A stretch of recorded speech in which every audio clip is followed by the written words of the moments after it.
Alam mo, ang sikreto ng lahat niyan, yung gandang lalaki. Kasi hindi ka tatagal dito sa kahit anong galing mo sa industriya, kung hindi ka ganito kagwapo, wala.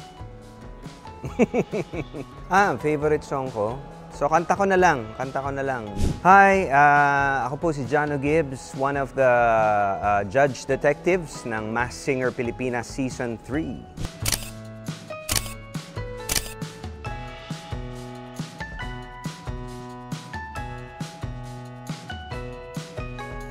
I grew up in a singing family, musical family. My dad sings, my mom sings really well.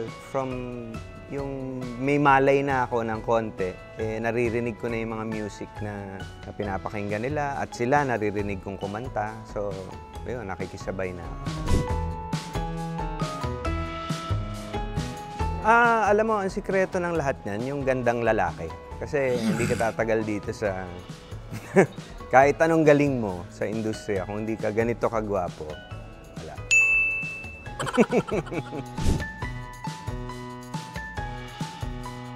It's actually a dream of mine kasi napapanood ko yung sa abroad, no? Sa States. And then yung dito, yung local. Sabi ko, dapat dyan ako. Gusto kong maging judge detective sa Masked Singer. Nung malaman ko na magiging judge detective ako sa Masked Singer, sobrang excited ko. Alam mo kung bakit? Dahil ang papalitan ko si Aga Mulak. So, di ba? Sino ipapalit mo kay Aga? Kailangan gwapo rin. So, perfect. Mascot ko. Manok. Para ang pangalan ko si Johnny Cock. Ganda, di ba? Johnny Cock. Parang magaling na singer.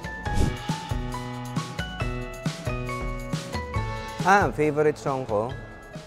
So, kanta ko na lang. I think I'm falling in love with you. Hi, si Jano Gibbs po ito. Abangan nyo po ang Masked Singer Pilipinas Season 3 dito lang sa TV5.